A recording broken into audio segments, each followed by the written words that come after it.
coming together. But anyway, where are you? what hasn't been moving?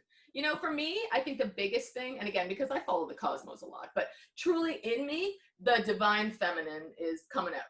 And coming out in a way that who I have always been on the inside, but now I'm like confident enough to be like, I can be this goddess that nobody friggin' understands. Or maybe they do, right? The ones that do are going to gravitate, but I'm like, I just feel like I can and want to be more of a woman, like in what I would think a woman and my femininity and everything is, right? And still be. So in that whole, you know, fierce goddess loving what is that? What is that for you? I'm a really sensual person that people don't see, because I'm like, I don't think, and if I ask you guys, that's not really the side that you ever see, because I've lived such a life of under control, right?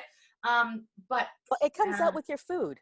It comes out with you, when you're around, it comes out, it emanates out of you when you're around food. Absolutely. But I want it to emanate out of me when I'm not around food. And I can do that in my own place at night, when I dance, when I whatever. But I'm like, that's the side that I never show people, right? And I will do it in my kitchen, but I'm like, it's just the part I want to embody more. So it's really come up over the last, you know, month, whatever, 2 months. And part of this whole, you know, we're supposed to be going internally. And it's like, that is that space that's just been, you know what, pushed down. But again, it does come out in my food, and I'm like, God, I want it to come out in everything, right? Nice. So I look forward to seeing more of that. So I know, me too. So it's just figuring out how do I put on a dress and float down the street and it's okay. Okay, so you see right there, that question.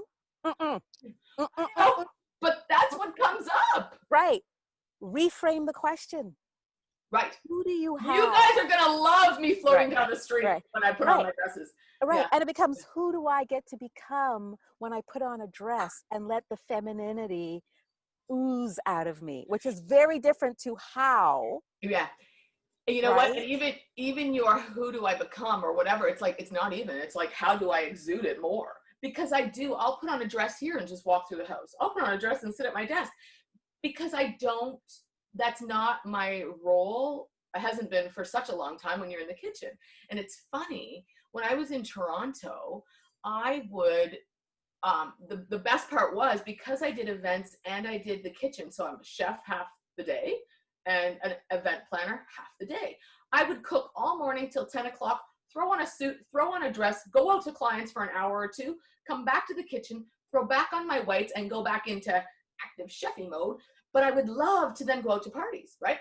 And not to be the center of the party, but to put on the dress, work in the kitchen, and then just be able to go out into the party. So, but since I've been in Ottawa, that was not a part of it, right? Right. Wasn't a part of it. Or it was, but I'm pretty very, very small. Anyway. Sure.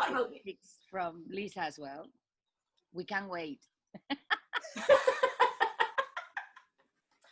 Well. I know, I want to see that. I definitely want to see that. I have to admit, I've seen, bits and pieces here. Okay, so I kind of know what's coming. But anyways, it's funny because Joelle, who you both know, when Joelle had her 50th birthday party, it was at a yoga studio, and it was really to just dance and do whatever. And I'm like, okay, but I'm like, I just felt like I wanted to just be girl, whatever, and it turned out it was all women there. I'm the only one that wore this dress, and I just had a scarf, and I was like, whatever. I just felt like I could be the goddess in the space, and not about. I made them all be that. Like, it was such a perfect night, but it was like, that's where I truly came out, right? So there you go. I've seen glimpses. Mm-hmm. So me, she's seen it. The rest of you haven't. Right. Nice. For me, it's been. Right. Nice. For me, it's been quite transformative, actually, the last 2 weeks. I have found this, even if I'm in a transition, because I'm finishing up a graduation of a program, I am giving away another one in between while I'm cooking a third one. During that time, I went to Toronto, and it was meant to be for a weekend, like 2 days, 2-3 days. Being there, we said, you know what, we look at the at the calendar. We said, well, me especially, everything I needed to do in those days was virtual, through connection. I said, you know what, let's stay. Let's leave. I don't know. We stay another 2.5 days, extra 2.5 days. And what hit me there was, wow, I had really come a long way from freaking out over details. Like, is this zen, this calm that has come into me, that I can see and be in the moment when, okay, I have to do something in 6 hours, but I definitely can mix the preparation with fun. I can make play and rest at the same time. I can bring that into my classes. And so I thought at first it was a reflection of what I was doing in Toronto. It was like this spa-like house that I was at, right? And I had the chance to do a bunch of things by the pool. And, you know, the first real sun I actually got this summer. But when I came back home, I found that I brought that with me. Oh, good. I've been working sitting on my patio furniture. Even if I have been doing all that, I have let that percolate through me and in me. It's been, and even if I've had days where I have skipped my meditation practice because I've been way too tired for something that happened the previous day, then that had been just temporary, that circumstantial, that day was that way. But then after that, I've gone back to my meditation thing, and it has been a flow, right? Oh, I woke up at 4:30. Okay, I'll do it now. And I've done it, and it had been amazing, right? And if I can go back to bed, I do. If I don't, I keep doing stuff. Yesterday was one of those where it wasn't at 4 something. Actually, today it wasn't at 4 something. It was at 5 something. I said, okay, so it's this sense that I'm kind of going with a flow, even if I'm in the middle of a boiling creative thing, right? And I'm loving it. I'm loving it. So yeah, that's on. But the whole body feels different, doesn't it? Right? Yeah. And we say that and we talk about it so much to people, but it's like, God, when we do it, we're like, oh, this is that good we're supposed to feel, right? Or that's how I take it. And I think, I want to feel that more and do that more, you know? And another more and do that more, you know? And another interesting thing that comes with that is a sense that I have more time. Before I could be, you know, against the clock. Like, oh my God, I need to do this. And don't get me wrong, there are a lot of things I'm not doing and I should be doing. But still, it doesn't feel like anything is overwhelming me. It doesn't, it's coming with this thing that, oh no, I do have time to do my practices. I do have time to self-care. I do have time to deeply connect with my clients and do things and do the social activities and, you know, you name it. It's like my days have expanded. Mm-hmm. And I am so looking forward to staying in that, you know, sense for a while at least. Mm-hmm. So yeah, I'm enjoying this. Yeah. You know, it's interesting because now that whole time expansion thing, I realized a couple of months ago into the COVID that when I tried to schedule myself, there was a huge contraction and time distancing. And when I allowed myself to be in flow and to go with my impulses, time just expanded. So that's what I hear you saying in that, is that time when we just invite ourselves to be in flow, there's more than enough time for everything that we need to get done in that time. And that comes together with this sense. That comes together with this sense of, and the more I do what I do, the more obvious that becomes to me. Every time you do something from your intellect, from your will, it usually leads you to contraction because it's judgmental. It's critical. It is a critical line trying to control you, who you are, your time, the outcome, the goals thing, and that kind of stuff. And the thing is, our society has taught us that is the only way to be successful. Right? And being on the wheel. Right. And getting things Right. and getting things done and plan ahead and have specific goals and stuff. But more and more I come into this philosophy that I had it already intellectually, but I'm becoming it Right. nowadays, which is Yes. it's a different level of integration. Yes. But do you think, and Lisa, I don't know, but I certainly know that Yasmilda talks about it, and I speak of it too to people, which is, how do we, or I am learning to lighten the load and go through these, let things flow, whatever else, because we speak of it, and that's part of the intention. The more we speak of it and hear those words, we then can activate it within ourselves easier, right? You see, actually, I go from it the other way around. Okay. It's how I live my life. And because Absolutely. it's how I live my life, I speak to it. Right? So there was a time where I had to speak to it because it had to be integrated. So it's like, you have a model, and a model is two-dimensional, right? You see a model on the wall, you go, oh, okay, this is what that is. But then we have experiences and we live it. Mm-hmm. And where I am right now this is why I say to people, I live this. I'm not a coach to say, from 9 to 5, and then I turn it off and I'm Lisa from, right? This is my life. This Right. is how I live my life. And so when I speak to it, it's because I'm speaking it from a lived experience. And that's part of the journey. Absolutely. And I think maybe that's where I'm coming from, which is, I know for me, for it to become part of that journey and feel like flow is, I've had to been speaking it more and using those words and really coaching my own self, however you want to look at it, and just saying, oh, it is all around me when I just rest.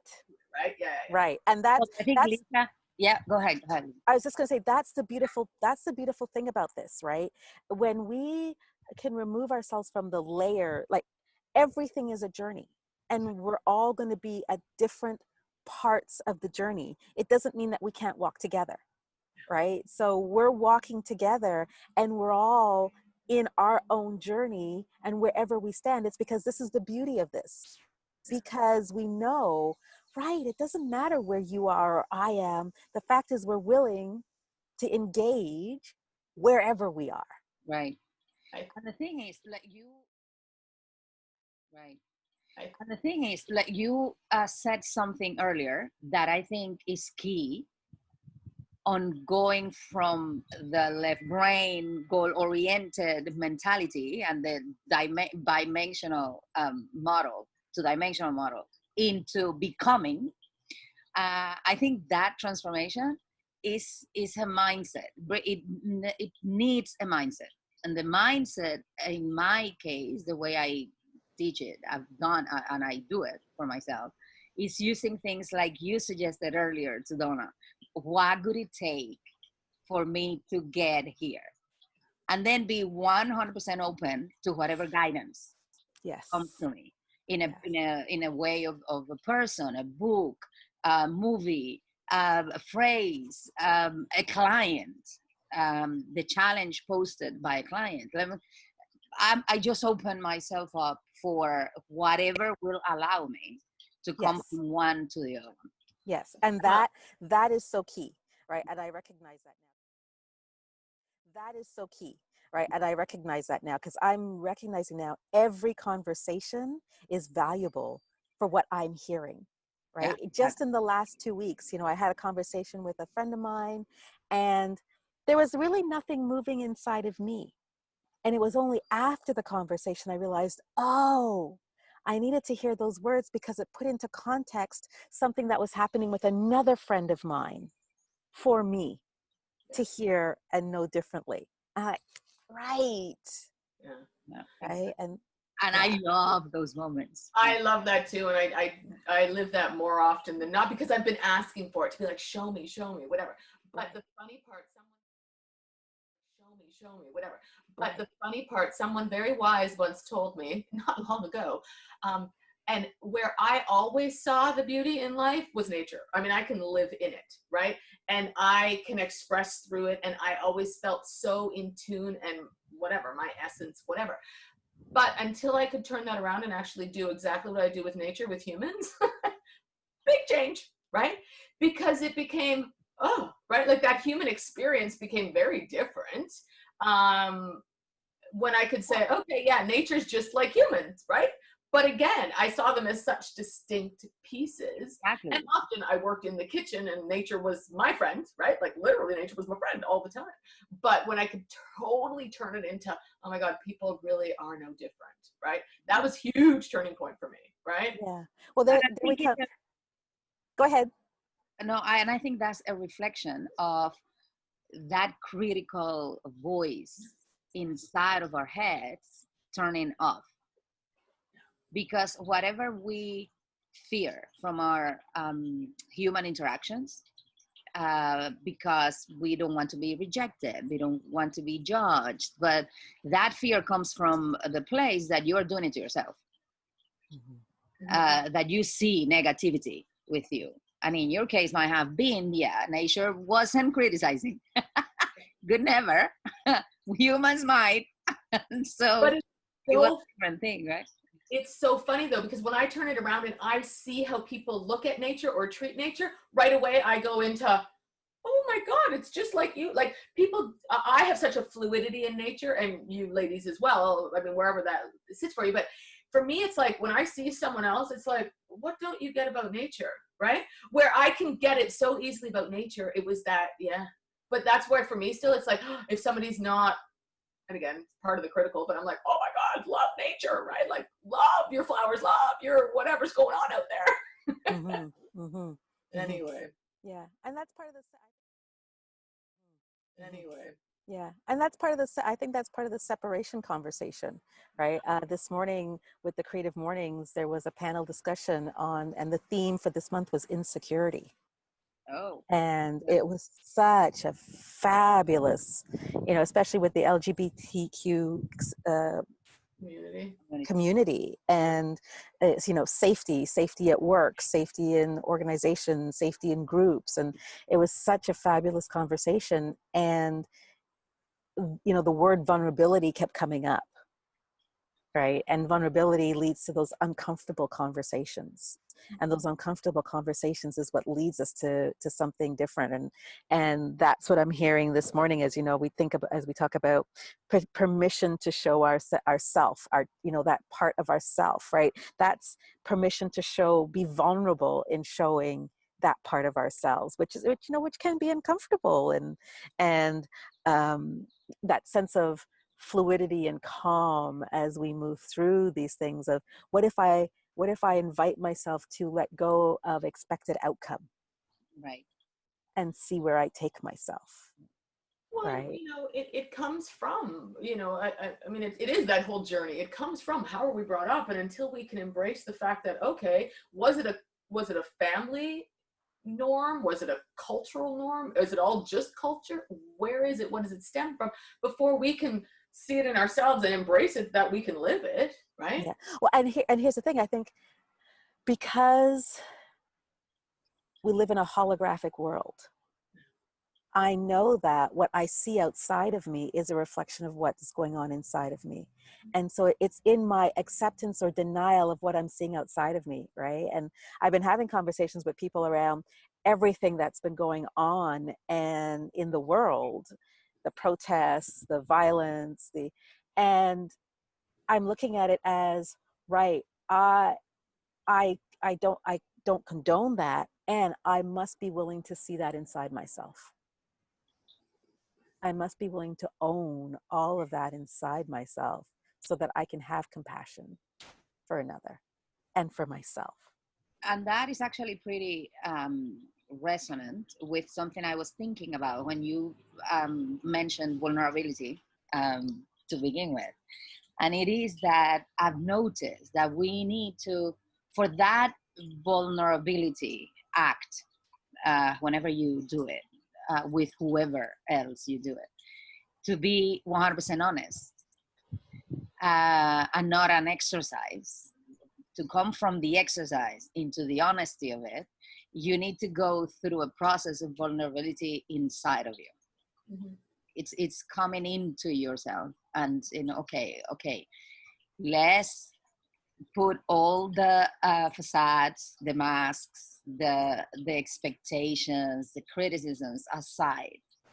What do I really see underneath all that when I do with myself? And when you get comfortable doing that with yourself, then all of a sudden everybody else's opinion becomes irrelevant in that sense. Like irrelevant in the sense that it will never sound as criticism.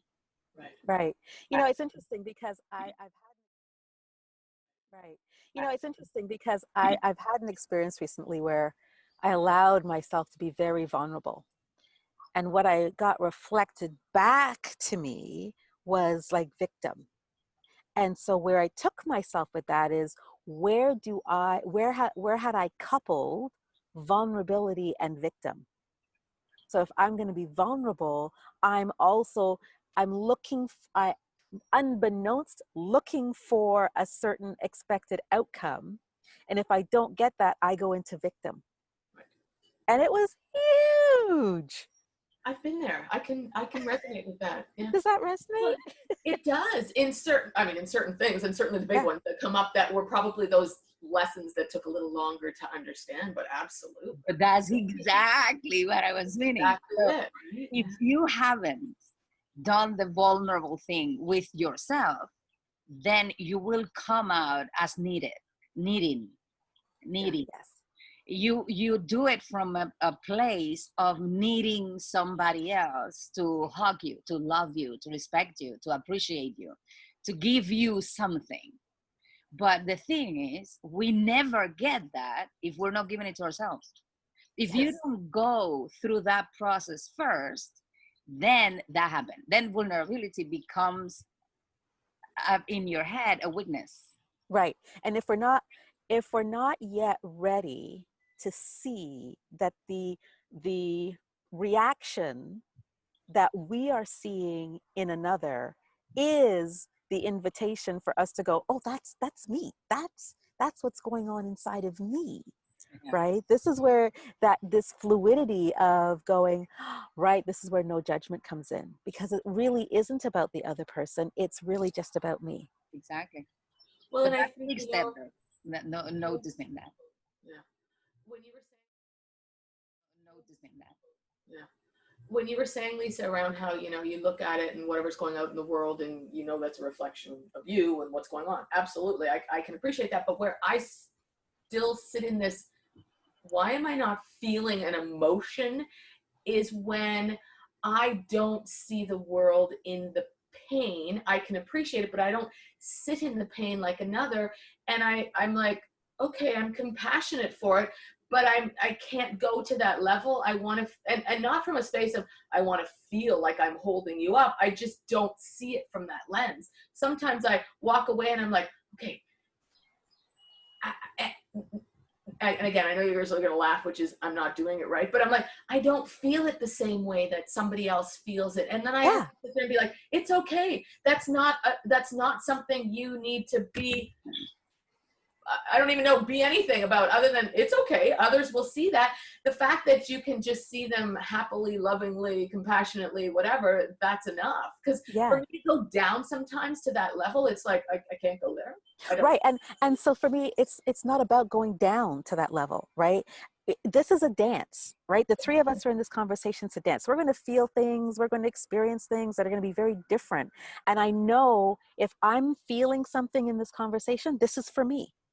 And if I'm, say, in grief but you're not there, right? I think where we get to collusion is when we feel we must be in the same place that somebody else is in, right?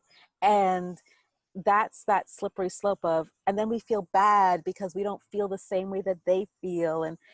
No. I wasn't looking at it from a reflection of just the three of us. I'm using it more of, if I'm in a group, right?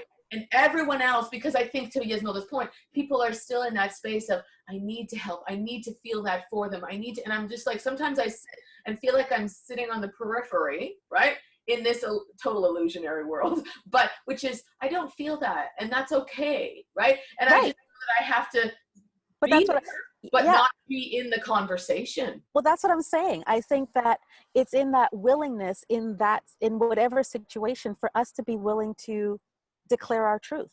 Yeah. Right? I can bear witness to someone's pain or someone's joy or someone's whatever and not have to be there. The question is, am I willing to say, I hear you, and I'm not there? Right. This is where I stand. I like those words. I hear you, but I'm not there. Right. And saying it in the right. Yeah, I like that, because sometimes I'm like, what do I say? Right. And not that, again, not that I feel like I necessarily have to say. There's often that, well, what's your opinion? What's your whatever? I'm like, I hear you, but it's, I like that. Right. I think, knowing that we are witnessed, and it comes back to, for me, everything comes back to expectation. That little undercurrent. Expectation and who you've been. Again, look at it. I'm somebody that chat. First of all, it's because I needed to hear myself speak. And then, so it was eventually I could speak my own real truth, right? And then now it's to say, okay, I can say nothing and still be there, right? Yes. Whole journey around that. Yes. But presence. What does presence? But presence. What does presence actually mean? There you go. Right. Like and that happened to me recently. Actually, that came to me recently. This is very interesting to me when those things happen, because when I am interacting with a client, a lot of times I start telling them things that help them go through the process of integration. When after I'm done talking, I say, okay, none of that came out of my head. Therefore, was for both the client and me. I needed to hear that. So it came out with my voice, but it wasn't mine. Right. And that for me is being totally present. And for me, that's when I know I am coming from the void in that space. Right. Most of the time, I don't remember what I said. Exactly. Right. Right. Because it's not an intellectual conversation I'm in. Yeah. It is me streaming the I am through my voice. Channeling, but yes. same thing. Yes. It's not connected with universal knowledge. Yes. That's all. Yes. So, being in that state, recently, I told a client, I realized I'm not here to indulge your patterns. I'm here to help you see through them so that you can shift them. Yeah. So I might sound like the tough, loving kind of person in your life. I'm not here to, oh my God, like poor you. No. That's not what's happening here. And I think that's how everything you guys have been talking about reflects on my practice, right? Yeah. And I think, and actually within myself. Absolutely. And I think, and that's where for me, the evolutionary part of our practices lives, because I know it is a co-creation, that every client, every person that I engage with is a reflection, is an aspect of me, and what I need to hear for myself. Yeah. The focus is on them. And I know at the end of the day, as I reflect on where, what does this mean for me? Right. And that's part of the evolutionary part of it. And the beauty, and the bigger beauty of is then, as alchemists, all of us, how we know how to take that piece that's ours, reframe it, relive it, re-experience it, right? Yes. That's the beauty for me, right? Once I can get to that more and more, it's like, oh, I have all that. you know, what people want to say magic, but it's learning to do that more once we actually get a hold of, oh, that's that thing. Now I see it. Now I do want to transform it. So that evolutionary side becomes even more expansive, right? Or Right. that's how I position it for me, right? Yeah. Yeah. It's interesting. I had an experience last week where I had this massive sensory cue in my body, like this massive wave moved through me. And in the past, it would have been, oh, this is a premonition of something. Mm-hmm. In the past, it would have been framed as, oh, this is something where I know I'm creating something.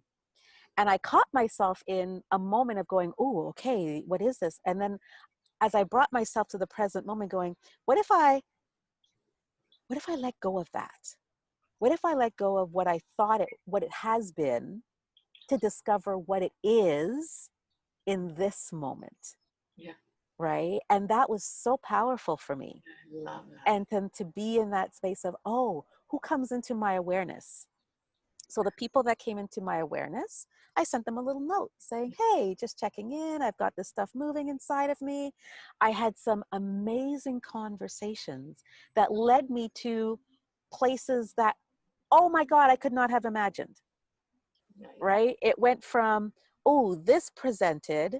And then I had a conversation with my brother and he went, well, sis, maybe it's not about that thing itself. Maybe it's an invitation for you to look at that again differently. And then I had another conversation with a friend of mine. And as I was telling her my experience, she was like, oh my God, oh my God, oh my God, this is what I'm doing now. And this is how, and so a co-creation was created. Yeah, love it. Nice. Out of that. Yeah. That, Just listening.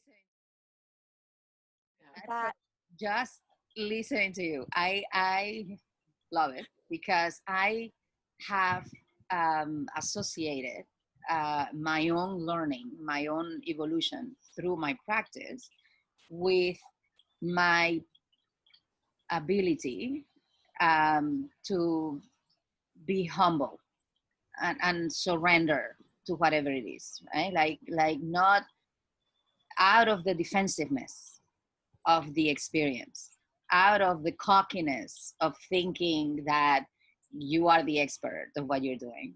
And so that has allowed me to be non-resistant to the lesson, right? And that and I strive to do that, or to be there always, right? And every time I feel some constraint, I know that I step away from that for a little bit.